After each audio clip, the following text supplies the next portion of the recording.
Braxton, my friend, you released a frank video yesterday that I think deserves a frank response.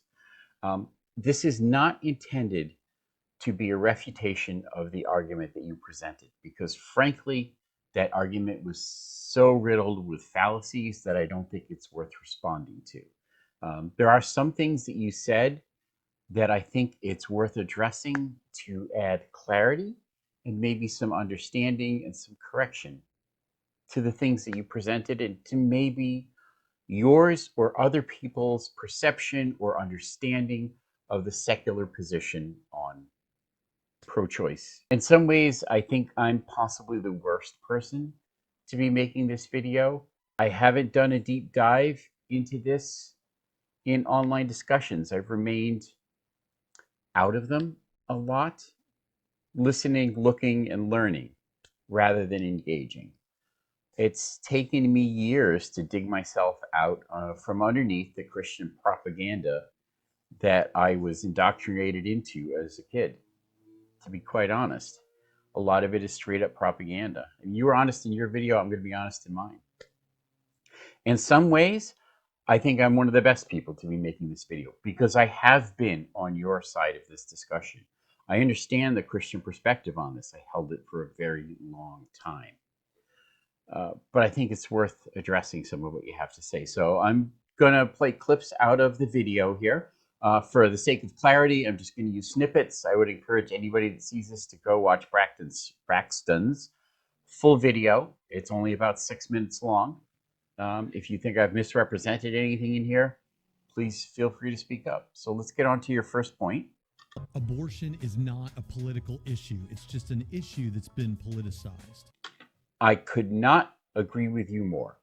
The question of abortion is a decision that should be made between a woman and her healthcare provider, and if she deems it appropriate, her sexual partner. That's it. Nobody else should be involved in that. It's very important to stress here that the pro-choice, pro-abortion people are not the ones who are politicizing this. Nobody has tried to pass a law guaranteeing anybody's right to have an abortion.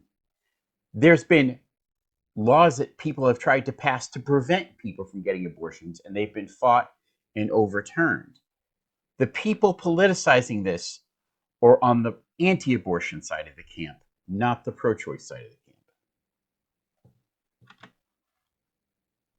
Among the pro-choicers who are educated on the issue, it is uncontroversial to say that from the moment of conception, we have new human life.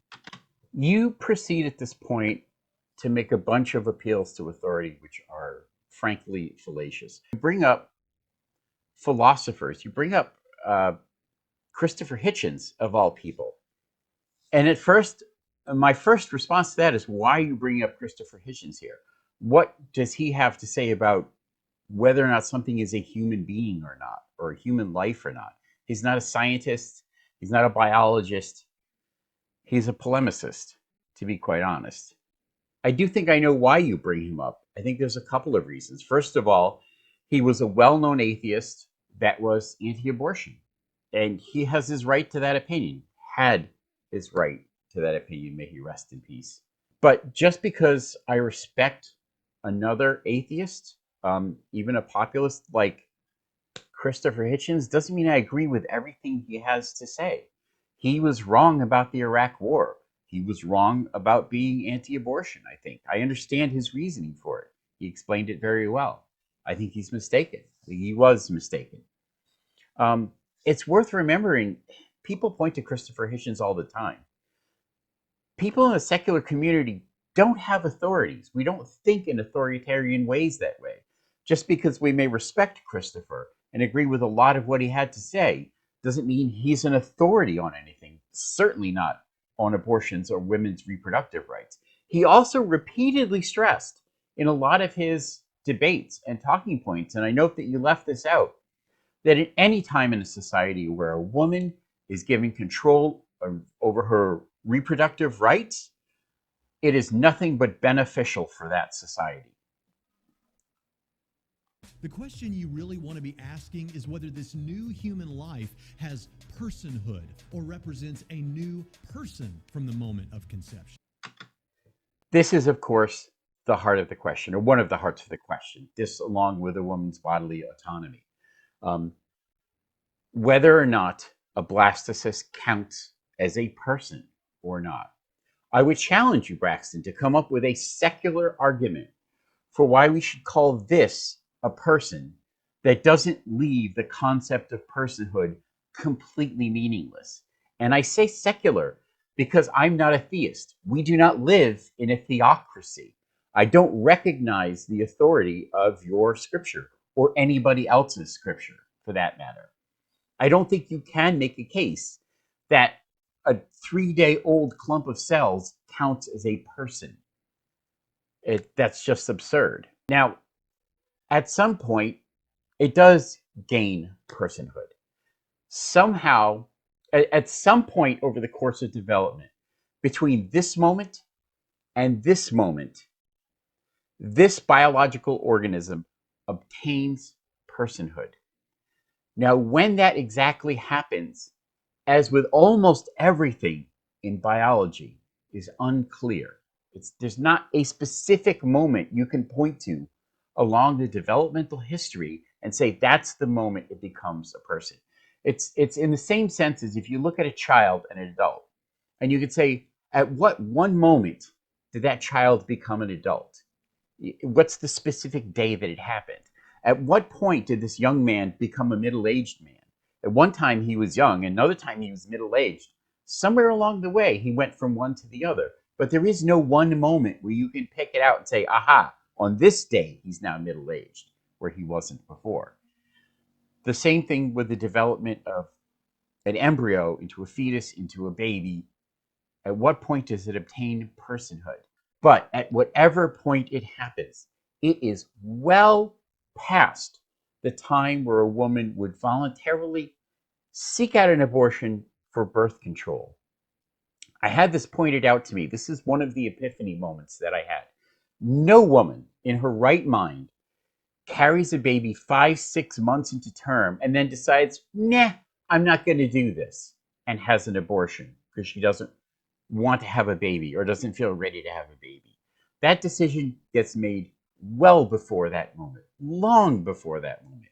The women that are having these late-term abortions, which anti-abortion people love to point to, are being traumatized because there is something wrong with this child or something else catastrophically wrong in their lives. And this is one of the hardest things they're going to ever have to do. They deserve comfort and sympathy, not recriminations. If we are to determine that the unborn are not persons because of their size, i.e., they're just a small collection of cells, then the This is a perfect example of what's wrong with this entire argument. It is a reduction to absurdity. And no, I'm not going to try and say the Latin phrase for that because I know I'm going to mangle it. It's not simply because they're small. And you go on to talk about your wife being small. And is she a person or is she not a person? That is clearly a reduction to the absurd, a reductive way of thinking of things. And that's presented throughout this whole video with the developmental question as well. It's the one of the foundational fallacies of this entire argument, which I know is not yours. You're presenting it as someone else you heard it from, and you're presenting it here. I can't remember the person's name, so I'm not even going to try. L is for level of development. A common pro-choice claim is that because the unborn are not only small, but also less developed, only a collection of cells, that on that basis they're not actually persons. My 6-year-old daughter is also not a fully developed adult human yet. Is she less of a person? Again, as I said a moment before, this is the reduction to absurdity about the developmental question. And again, I would challenge you to form a secular argument how this should be considered a person in any way that does not render that concept completely inane and worthless. E is for environment. The most used response in favor of abortion is that the unborn are not actually persons because of their environment. Their problem is that in no other aspect of life do we determine whether someone is a person based on location. Are Africans less persons than North Americans from a North American perspective because they're in a different location? Does one's status of personhood change based on which room of the house they are currently inhabiting? Again, as if I need to say this again, this is an absurdly reductionist way to address the point that's being made. And I feel like you ought to know this. You ought to see just how ludicrous this line of reasoning is. D is for degree of dependency. Since the unborn are dependent on the mother for survival via nutrients, amniotic fluid, etc., the pro-choicers often imply that they are not persons and it is okay to terminate them at the will of the mother, who is, after all, supplying the means by which the unborn survive. But what about the disabled? Elderly people living in assisted living facilities, or anyone else who is dependent on another for their survival. Do they also cease to be persons upon developing such needs? No, of course not. Again, this is an absurd reduction, but you are almost there with this one. This is so close, and it's just missing the mark. Looking at the question of dependence on someone else is a great way to frame this. No, the elderly or the infirm or the handicapped are not less persons because they're dependent on someone else.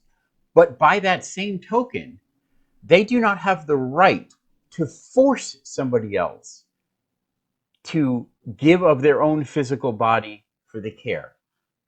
I am O negative blood type, the universal donor. There are people in this world that need my blood to live. Do they have the legal right to force me to donate it? Does the government have the legal right to force me to donate it? What if, Braxton, what if I was dying and I needed a kidney and you and I happen to be a match? Do I have the right to force you to give up your kidney so I can live? That is the proper framing of the dependence argument. The woman has bodily autonomy over her body. The fetus is dependent on the woman's body to gestate. Does the fetus have the right to force the woman to give of her body, potentially killing her, in order so that it can live? Or does she have the choice about whether or not she's going to surrender her body or allow her body to be used that way? That is the proper way to frame this. You could even grant the personhood of the embryo or the fetus, and this dependency argument is still in place, because then you have the rights of two different individuals, and those rights are coming into conflict, which happens all the time. Does the fetus have the right to force the woman to give of her body so it can live? No. I think the answer is plainly no. The same way that I can't force you to give me your kidney so I could live if I was sick that way. One person does not have the right to force another person to give physically of themselves to help them. Now, you may want to do that. Maybe we're best buds after years, and you're like, oh man, Dan's sick. I want to help him. I can give him my kidney. And that's fine if you voluntarily do that. And many parents would voluntarily give up a kidney for their kids. I would certainly do it for mine. But that choice shouldn't be forced on them. This has been a really big issue lately. My body, my choice, right? I'm not saying I heard that from you, but it certainly came out of the conservative Christian area. You look at people like Greg Locke, who was nutty about mask mandates. My body, my choice, right? Well, it's her body, her choice. That's the end of the video I want to address. I know I was passionate in what I had to say. You were passionate in what you had to say too, and I think that's a good thing. It's understandable why there is passion in this discussion. It's an emotional topic for everybody. I think I understand where you're coming from in a way not every secularist does, because there is absolutely a time where I would have completely agreed with you. I would have been in exactly the same position that you are. I think there's a lot of your theology and philosophy that I would certainly agree to when I was a Christian. Quite a bit of it, actually. And it is my intent in this video to promote understanding. And I hope I've managed to do that and to point out where the flaws are in what you had to present. Because I think it really is, it is deeply flawed to the point of being absurd satire. And that really doesn't help advance the conversation. And from everything I've done interacting with you, I think you really are interested in advancing the conversation.